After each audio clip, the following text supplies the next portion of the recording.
What's up, y'all? How's everybody doing? Happy Thursday, y'all.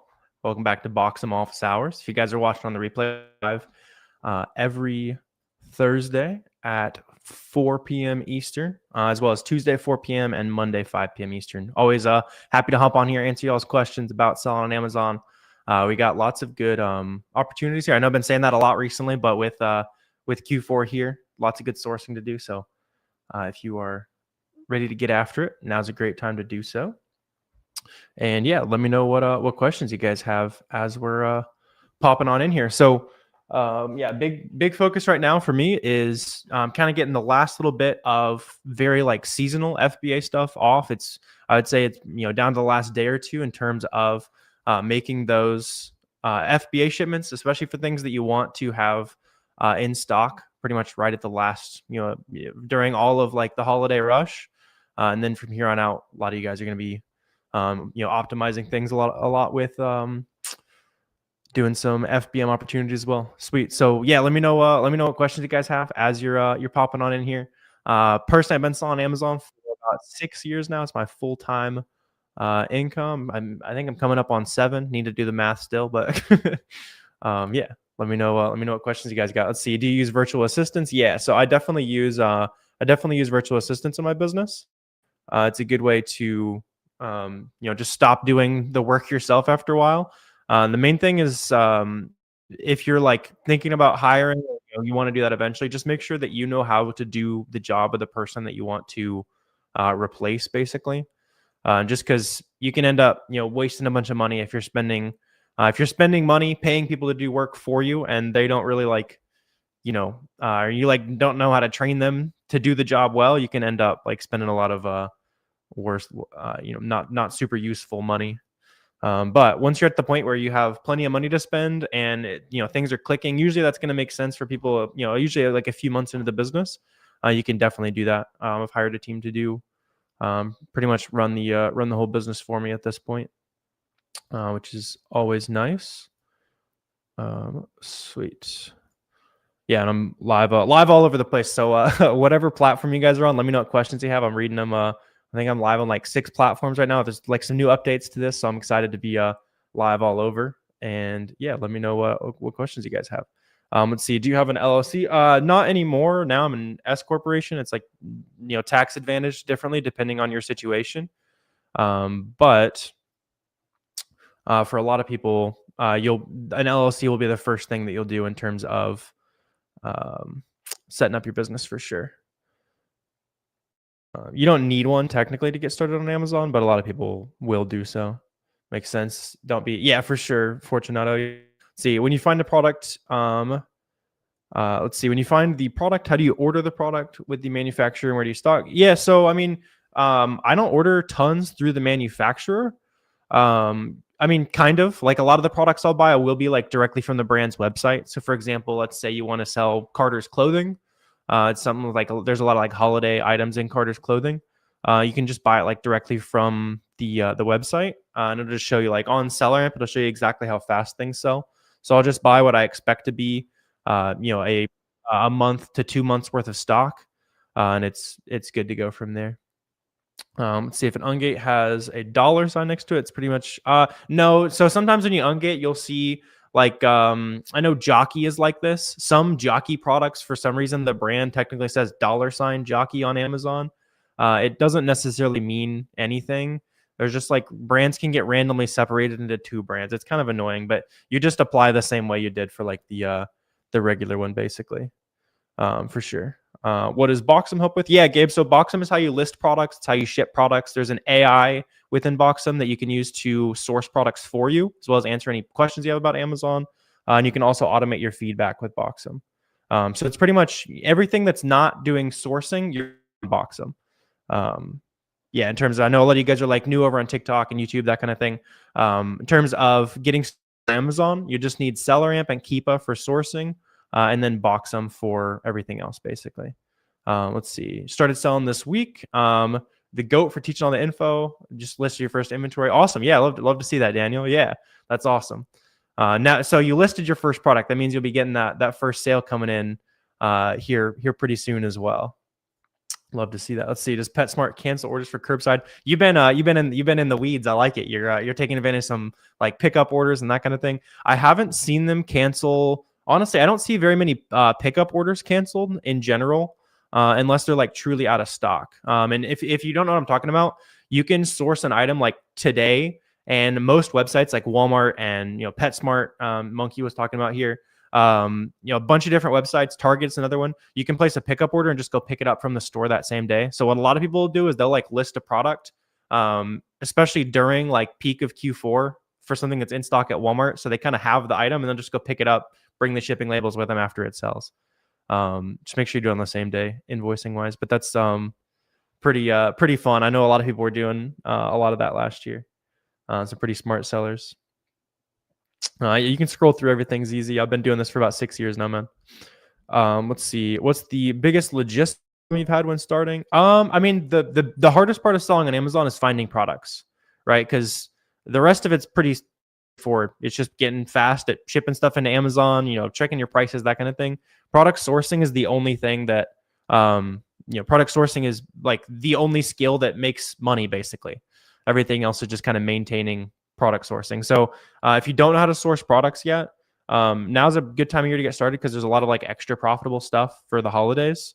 So you'll be able to go to like anything that's auto ungated, or go to like a retail store brand like Ulta brand product on Amazon, because anyone who's selling an Ulta brand product on Amazon has to be buying stuff from Ulta, which means they're buying other stuff from other big websites, right? So kind of easy to infer based on what they're selling that they're doing the same thing as you, and you can kind of find it from there.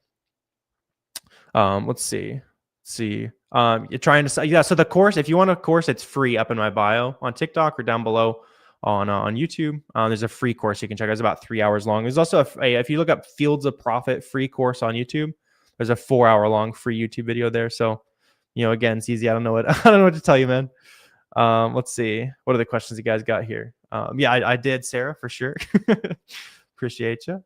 So you notice your featured offer percent has gone down recently. Any idea the reason? I don't pay like too much attention to that, like total, like featured offer percent, just because a lot of times a product that you have in your store, you might not want to sell yet.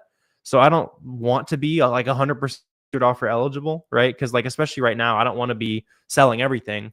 I want to be, setting my price nice and high while people are selling out now. And then, when things are going up in price during Christmas, I want to be the only person left.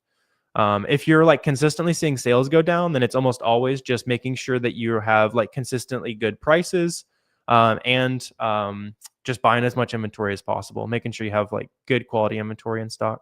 See, does Boxem take care of accounting P&L? Yeah, so you can see like profit and loss and that kind of stuff. But as with all things, you want to make sure you give that to a CPA to make sure everything's looking good. But I use, for figuring out like how much profit my business is making, that's another thing I'll use Boxem for sure. What up, Coda? Appreciate you, man. For sure. I just told you it's free, easy. Don't know what to tell you, man. CC, yeah. So Fields of Profit on YouTube. If you look up like Fields of Profit free course, just on Google, you'll see a 4-hour long YouTube video. What company is the best to go with to build a store? I mean, you're just buying, like you make a store on Amazon and you list products that sell for $10 at JCPenney after a coupon, a sale, something like that, and it sells for $20 on Amazon.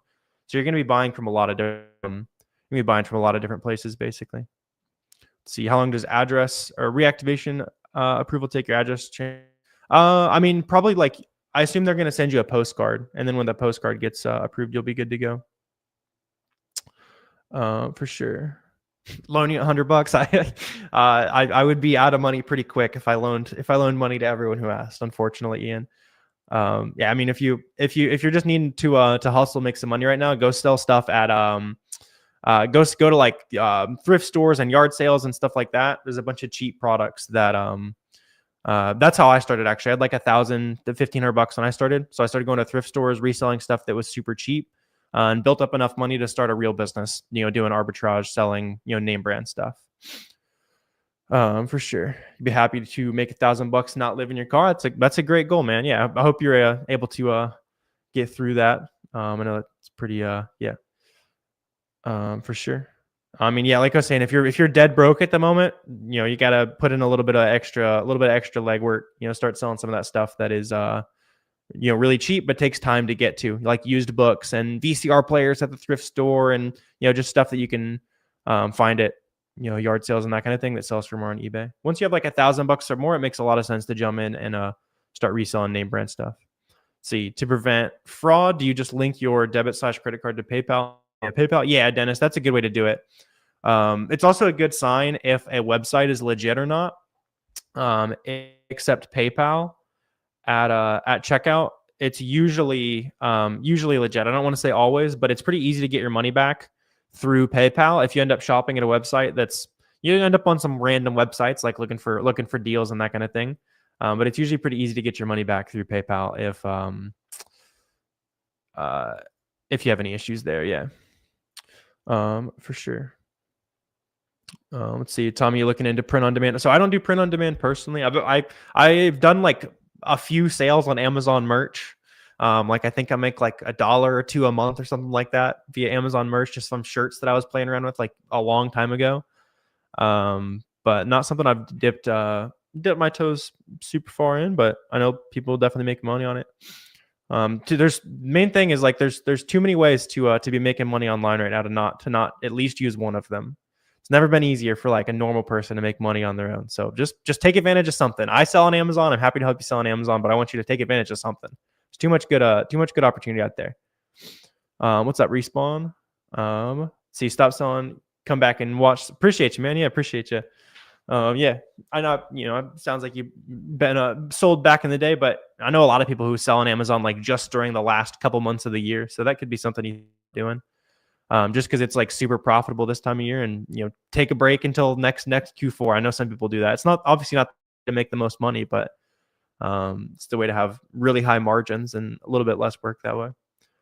Let's see. You already bought all the websites for the Bolo. I believe you on that, Coda. I think I believe you already bought out all the good items. Let's see. How does a person get started? You're broke. Yeah. So if you're like super broke right now, I wouldn't start buying and selling name brand stuff on Amazon, just because you do need to have like $1,000 to $2,000 to get going.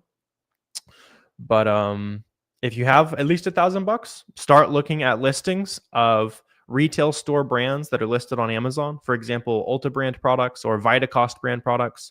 Reason for that is everyone who's selling those bought those from websites, and you can kind of reverse engineer where they're buying their other stuff from as well. For sure. Let's see. Have you ever sold food on Amazon? I've sold everything on Amazon at this point, man.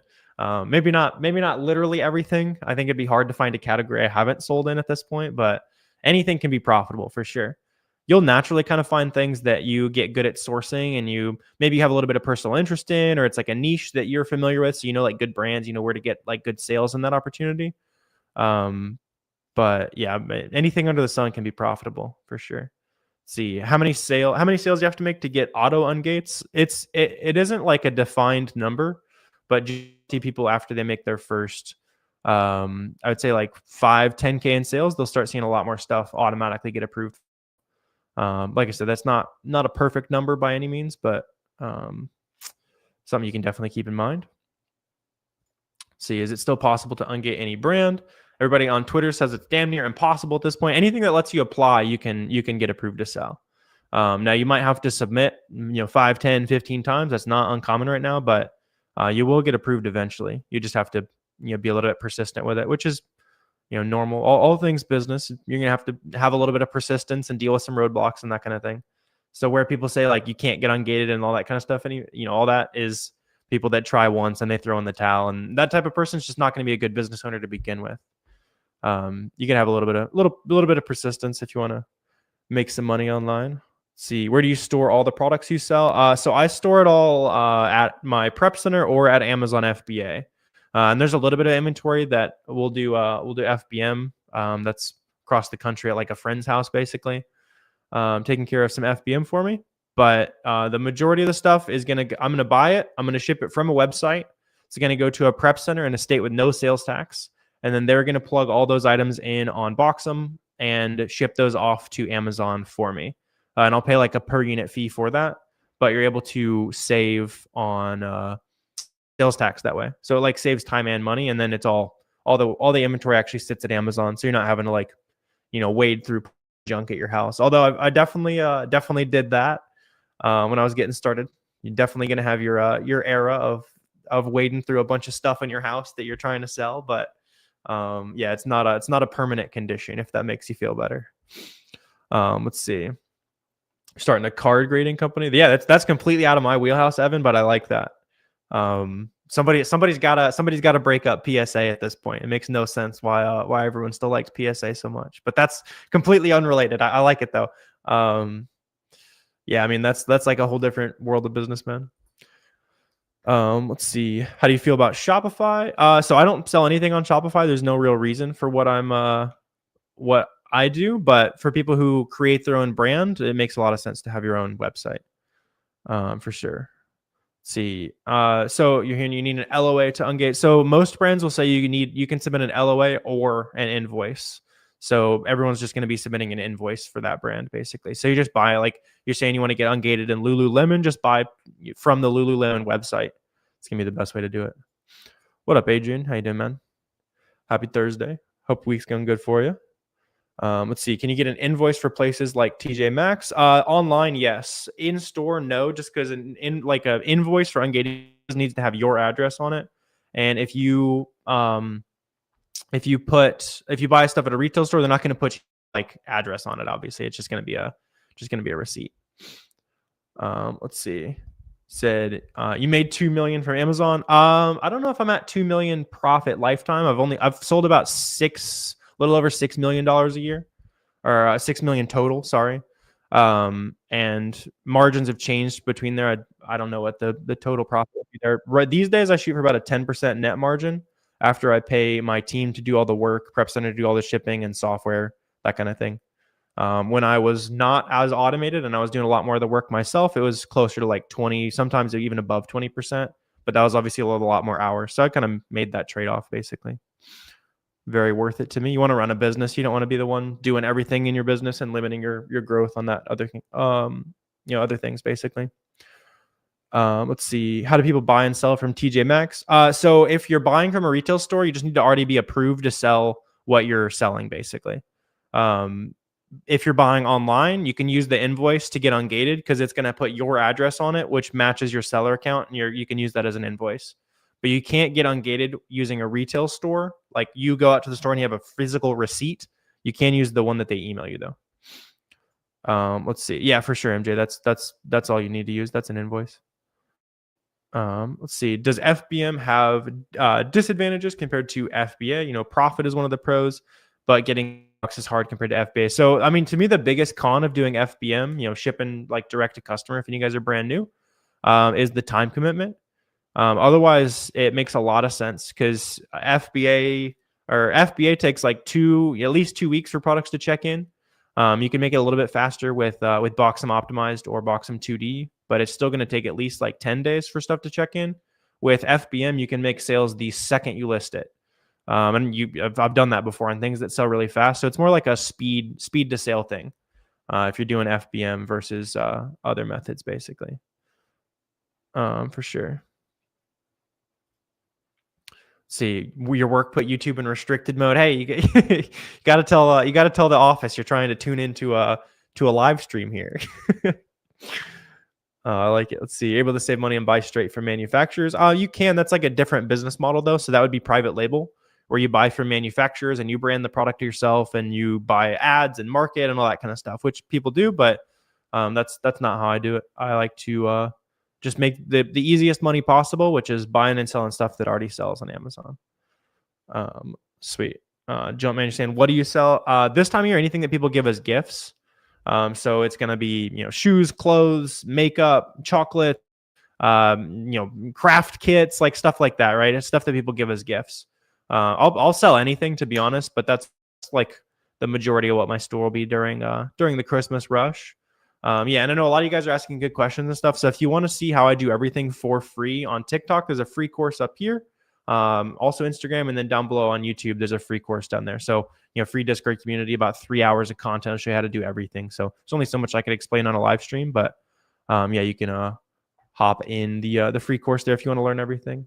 Cody said stocking stuffer. Yeah, stocking stuffers is another good thing to sell this time of year. It's going to be like, small makeups and chocolates and that kind of thing. You're just thinking logically about if a product would be given or received as a gift this time of year, it's probably a good item to sell. Let's see. You've been sending an invoice for Marvel. Been denied 8 times. Yeah, just keep submitting. That's totally normal. What's up, Apple? Yeah, I already talked about profit, I think 2 or 3 times this stream, man, but I shoot for about 10% net margin, about 20% gross margin. Those are obviously the goals and that kind of thing.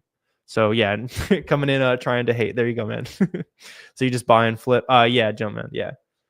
Yeah, so you'll just buy stuff that already sells from a website. Usually it'll be like a Black Friday sale, or honestly, there's still like Veterans Day sales going on right now. Not as many as there were on the actual holiday, of course. But those will create like limited time opportunities where you can buy things cheap and flip them for more. Did my account get deactivated? No, I still sell, man. And you can take I just mentioned the course, if you want to learn how to do it, is free up in my bio, man. Yeah, for sure. Is it risky to use gift cards from Cardbear? No, and a lot of times it'll be the only way you can make profit on something. So let's say there's a product where there's always a coupon. If you punch in your email, you can get a 15% off, and that brings the profit to 10% margin. Usually not quite good enough to buy, but if you go and buy a discounted gift card on that from Cardbear, that might maybe save you another 10%, and now it makes something that's like okay, probably not good, into something that's really good. That's like a big key to making money, is like finding all those extra creative ways to save profit, to create profit. Really is how you need to be looking at it. What's up, Leon?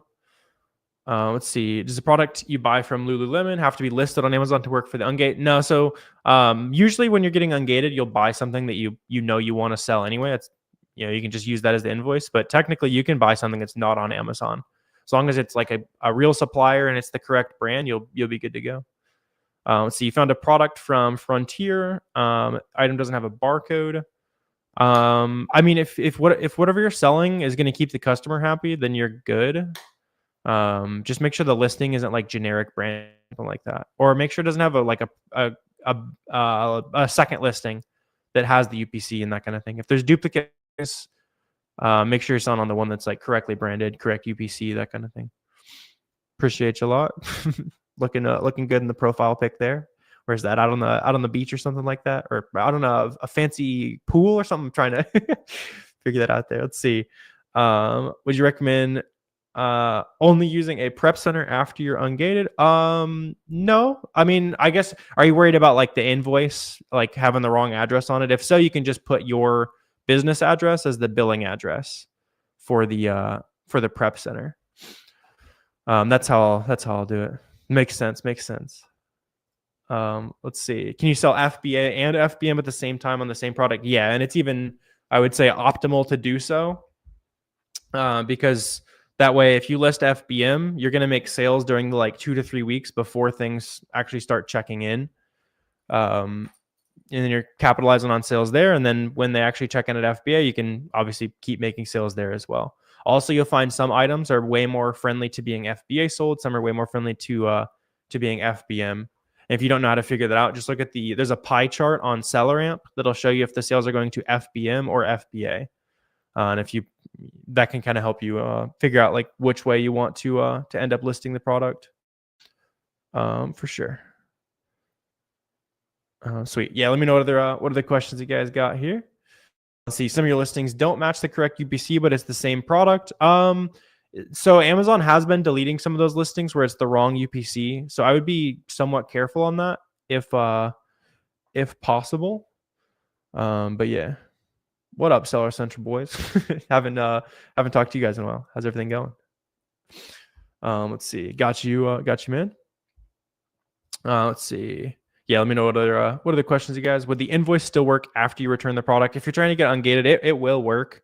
It's just not a good habit to get in terms of like spamming the returns and stuff like that. You can, but they might make that website cancel your orders in the future if you return a lot of stuff to them. And it can make them like change policies and that kind of thing. Appreciate you, man. Appreciate you. A lot of compliments today. Appreciate you guys. Did it a couple days ago. Let's see. Selling FBA and FBM at the same time. You only have one item. I'm not sure what you mean. You can sell the same item both methods. It's like pretty good to do so. For sure. Scanning items at Marshalls. A lot of them didn't come up. Is it probably private label? Good question. So if you scan something and it's not coming up, it probably just means the product doesn't exist on Amazon. If you're confident it does, so like on SellerAmp, there's a little magnifying glass in the bottom right. You can like take a picture of the product basically, and it'll search for image with some AI and try to find like an AI image match. But a lot of times if I scan something, or even if I like punch in the title and nothing comes up, it probably just means no one's listed on Amazon yet. And usually those aren't really going to be worth your time getting those taken care of or anything like that. Cody said buy stock for FBM and FBA at the same time. Buy enough FBM stock for 2 weeks. FBA offers are competitive. Yeah, exactly. Buy a little bit, list that FBM, make that what sells in the next couple of weeks, and then you're fully capitalizing on that item. Anything you can do about getting negative reviews removed? You have a 4.7. Yeah, you actually can get negative feedback removed. So on Seller Central, go to feedback, and it's like feedback manager, or just maybe even just feedback. I'm not remembering exactly. There'll be a little drop down box that says request removal on that feedback, and almost always it'll get auto removed for you. If it doesn't, then you can just like open a case with Amazon and ideally explain why it's like potentially, not your fault or something like that. Let's say that the customer gets it and it was like super damaged. A lot of times you can say, when we shipped it out, it was good. Like maybe it got damaged at the warehouse or something like that. Yeah. Another good thing in terms of feedback is on Boxem. We added this like a week or two ago. You can automatically get feedback requested from your customers now. So for example, I have Boxem automatically sending emails asking for reviews from everyone who buys from me, and that's like increasing how many 5-star ratings I get basically, which especially if you're like newer, it can help you make some extra sales as well, to go from like that just launched store to having a couple 5-star feedback. Yeah, so make sure you set up like that automated feedback campaign on Boxem. It's another good thing to take advantage of. Any brands for new sellers in grocery? Yeah, good starting point for you there is just going to be anything that's like a retail store brand. So think like Vitacost brand, or even like Bob's Red Mill or Great Value, Target's. I'm drawing a blank on Target's grocery private label, but something like that would work for you as well. See, appreciate you, Coda. Appreciate you. For sure. Having a hard time getting vitamins ungated. They have special rules. Not that I know of. It should just be what the application is asking you for. It is normal right now to take at least a few submissions basically for yeah, good to gather, good and gather, or something like that. Yeah, thanks, Jordan. You got me covered there. I was trying to remember what it was. I was thinking of Up and Up is what came to mind for Target's retail private label, but that's for like I know it's at least baby products. It could be more than that. Let's see. You got ungated in grocery. A lot of the ASINs want you to ungate the brand. Normal, yeah, for sure. That's very normal. So now you can sell grocery products, and that might get you some like small to mid-sized brands. You want to sell Starbucks or other like very premium brands, I'd say Amazon's going to want you to get ungated in that as well. Sweet. Never heard of that. Yeah. Sweet. I'm probably just going to go ahead and wrap up here for the day though. Good vibes. First time streaming on a whole bunch of different places at once. It's fun. I'll be doing this again. But yeah, if you guys need just kind of a super simple starting point, go look up Fields of Profit free course on YouTube. That's Fields of Profit free course on YouTube. Get SellerAmp and Keepa for sourcing, and then get Boxem for listing, shipping, making it all nice and fast. There's a Amazon Seller AI, feedback automation, all that kind of stuff. So all the extra stuff you kind of need to speed up your business. And yeah, I'll talk to you guys very soon, and let me know if I can help out with anything. Let's get after it. So you said, wait, you got a question here in the last minute. See, in your first few months, how'd you keep going while you were looking for things to sell? I mean, yeah, just baby steps. It took me 4 months to sell $1,000 on Amazon, which is way slower than normal. I was also like not taking it seriously enough. But just as long as you're getting a little bit better every day, that's all that matters. You got to remember, like making that first $10,000 is way harder than the next 100. That was true for me. I know it's true for pretty much all successful Amazon sellers I talk to. So once you get that first like $10,000 a month, it's all about finding things that are similar to that product, buying those products, and just you've learned the skills at that point. So that's like the hard point to get to. So yeah, dive into those free resources I mentioned. Make sure you get SellerAmp, Keepa, and Boxem to power the business, and you'll be off to the races. Sweet, good vibes today. You guys have a